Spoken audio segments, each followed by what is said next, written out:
Good morning to all. My name is Harkirat Kaur Brad, GS faculty of O2IS Academy.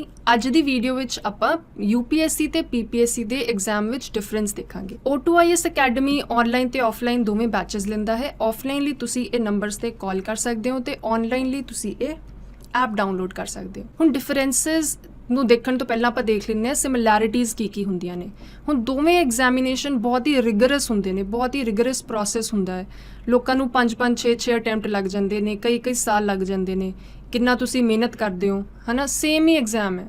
Then eligibility criteria almost same ਹੈ, ਜਿਵੇਂ ਕਿ age limit ਤੁਹਾਨੂੰ minimum 21 years ਚਾਹੀਦੀ ਹੈ, graduation ਚਾਹੀਦੀ ਹੈ, Indian citizenship ਹੋਣੀ ਚਾਹੀਦੀ ਹੈ।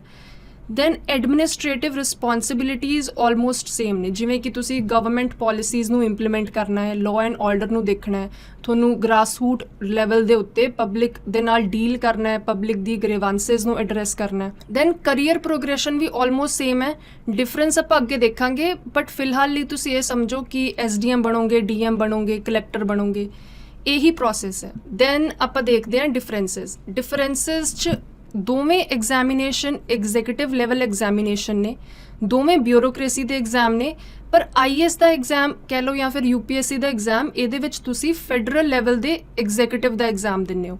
ਬਟ PPSC ਜਾਂ ਫਿਰ ਸਟੇਟ ਲੈਵਲ ਸਰਵਿਸਿਜ਼ ਵਿੱਚ ਤੁਸੀਂ ਸਟੇਟ ਲੈਵਲ ਐਗਜ਼ੀਕਿਊਟਿਵ ਦਾ ਐਗਜ਼ਾਮ ਦਿੰਦੇ ਹੋ। ਹੁਣ ਆਪਾਂ ਦੇਖਦੇ ਹਾਂ ਐਗਜ਼ਾਮੀਨੇਸ਼ਨ ਕੰਡਕਟਿੰਗ ਅਥਾਰਟੀ ਕੀ ਹੈ।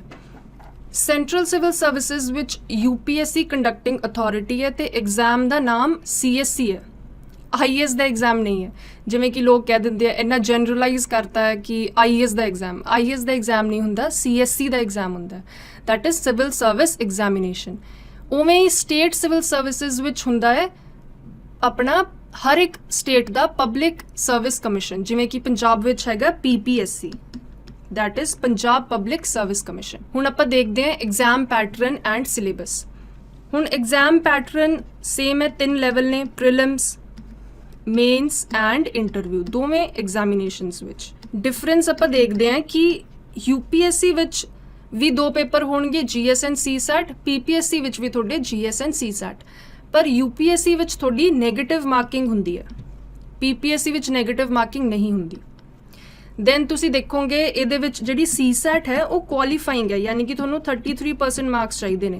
ਬਟ ਇਹਦੇ ਵਿੱਚ ਕੁਆਲੀਫਾਈਂਗ ਨਹੀਂ ਹੈ, ਇਹਦੇ ਵਿੱਚ ਤੁਹਾਡੇ ਮੈਰਿਟ 'ਚ ਨੰਬਰ ਜੁੜਨਗੇ। ਦੇਅਰਫੋਰ GS ਐਂਡ CSAT ਦੋਵਾਂ ਦੇ ਨੰਬਰ ਜੁੜ ਕੇ ਮੈਰਿਟ ਬਣਦੀ ਹੈ, ਇਹਦੇ ਵਿੱਚ ਕੱਲੀ GS ਦੀ ਮੈਰਿਟ ਬਣਦੀ ਹੈ। ਦੈਨ ਆਪਾਂ ਦੇਖਦੇ ਹਾਂ ਮੇਨਸ ਵਿੱਚ ਤੁਸੀਂ UPSC 'ਚ ਲਿਖ ਕੇ ਆਓਗੇ ਇੱਕ ਤਾਂ ਇੰਗਲਿਸ਼ ਦਾ ਪੇਪਰ, ਦੈਨ ਰੀਜਨਲ ਲੈਂਗੁਏਜ ਦਾ ਪੇਪਰ। ਹੁਣ ਕੋਈ ਵੀ ਰੀਜਨਲ ਲੈਂਗੁਏਜ ਤੁਸੀਂ ਲੈ ਸਕਦੇ ਹੋ ਜੋ ਵੀ ਇੰਡੀਅਨ ਕਨਸਟੀਟਿਊਸ਼ਨ ਵਿੱਚ ਮੈਂਸ਼ਨ ਹੈ, ਜਿਵੇਂ ਕਿ ਤੁਹਾਡੀ ਪੰਜਾਬੀ ਵਿੱਚ ਜ਼ਿਆਦਾ ਫਲੂਐਂਸੀ ਹੈ, ਤੁਸੀਂ ਪੰਜਾਬੀ ਦਾ ਐਗਜ਼ਾਮ ਦੇ ਦਿਓ। ਹਿੰਦੀ ਵਿੱਚ ਜ਼ਿਆਦਾ ਫਲੂਐਂਸੀ ਹੈ, ਤੁਸੀਂ ਹਿੰਦੀ ਦਾ ਐਗਜ਼ਾਮ ਦੇ ਦਿਓ। ਕੋਈ ਵੀ ਇੱਕ ਰੀਜਨਲ ਐਗਜ਼ਾਮ। ਤੇ ਇਹ ਦੋਵੇਂ ਐਗਜ਼ਾਮੀਨੇਸ਼ਨ ਕੁਆਲੀਫਾਈਂਗ ਨੇਚਰ ਦੇ ਹੁੰਦੇ ਨੇ। ਕੁਆਲੀਫਾਈ ਕਰਨਾ ਤੁਹਾਨੂੰ, 33% ਮਾਰਕਸ ਲੈਣੇ ਆ, ਬਸ ਨੰਬਰ ਨਹੀਂ ਜੁੜਨਗੇ ਮੈਰਿਟ ਵਿੱਚ।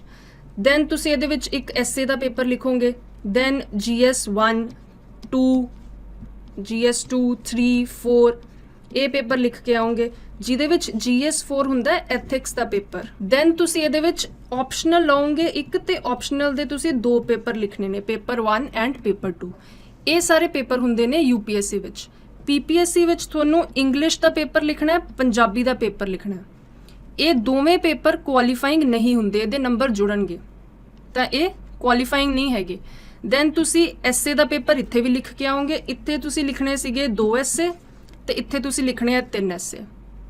ਦੈਨ ਤੁਸੀਂ GS 1, 2, 3, 4 ਇੱਥੇ ਵੀ ਸੇਮ ਪੇਪਰ ਨੇ, ਬਸ ਇੱਥੇ ਐਥਿਕਸ ਦਾ ਪੇਪਰ ਸੈਪਰੇਟਲੀ ਨਹੀਂ ਹੈ। ਇਹ ਸਭ ਪੇਪਰਸ ਦੇ ਵਿੱਚ ਹੀ ਤੁਹਾਨੂੰ ਐਥਿਕਸ ਦਾ ਜਿਹੜੇ ਐਪਟੀਟਿਊਡ ਹੈ, ਇੰਟੈਗ੍ਰਿਟੀ ਹੈ, ਡਿਸੀਜਨ ਮੇਕਿੰਗ ਹੈ, ਇਹ ਪੇਪਰਸ ਦੇ ਵਿੱਚ ਹੀ ਤੁਹਾਡੀ ਟੈਸਟ ਹੋ ਜਾਂਦੀ ਹੈ।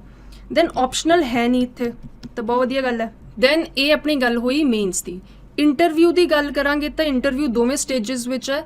UPSC ਵਿੱਚ ਤੁਹਾਡੀ ਇੰਟਰਵਿਊ ਹੁੰਦੀ ਹੈ 250 ਮਾਰਕਸ ਦੀ, ਤੇ PPSC ਵਿੱਚ ਤੁਹਾਡੀ ਇੰਟਰਵਿਊ ਹੁੰਦੀ ਹੈ 150 ਮਾਰਕਸ ਦੀ। ਬਾਕੀ ਸਭ ਸੇਮ ਹੈ। ਸਿਲੇਬਸ UPSC ਵਿੱਚ ਥੋੜਾ ਵਾਈਡ ਹੁੰਦਾ ਹੈ, ਤੁਹਾਨੂੰ ਇੰਡੀਆ ਦਾ ਲੈਵਲ ਪੜ੍ਹਨਾ ਹੈ, ਦੈਨ ਵਰਲਡ ਦਾ ਲੈਵਲ ਪੜ੍ਹਨਾ ਹੈ। ਬਟ PPSC ਵਿੱਚ ਤੁਹਾਨੂੰ ਸਟੇਟ ਸਪੈਸੀਫਿਕ ਜ਼ਿਆਦਾ ਨੌਲੇਜ ਹੋਣੀ ਚਾਹੀਦੀ ਹੈ, ਜਿਵੇਂ ਕਿ ਪੰਜਾਬ ਬਾਰੇ ਜ਼ਿਆਦਾ ਸਪੈਸੀਫਿਕ ਨੌਲੇਜ ਹੋਣੀ ਚਾਹੀਦੀ ਹੈ। ਦੈਨ ਤੁਸੀਂ ਇੰਡੀਆ, ਦੈਨ ਤੁਸੀਂ ਵਰਲਡ ਵੱਲ ਜਾਓਗੇ।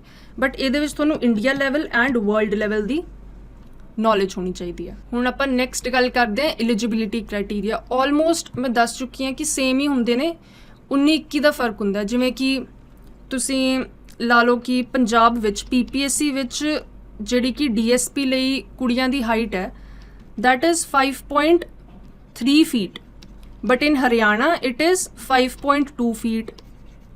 ਤਾਂ ਥੋੜਾ 19-21 ਦਾ ਫਰਕ ਹੈ, ਬਟ ਜਨਰਲਾਈਜ਼ ਤਾਂ ਤੁਸੀਂ ਕਰ ਹੀ ਸਕਦੇ ਹੋ ਐਲੀਜੀਬਿਲਿਟੀ ਕ੍ਰਾਈਟੇਰੀਆ ਨੂੰ।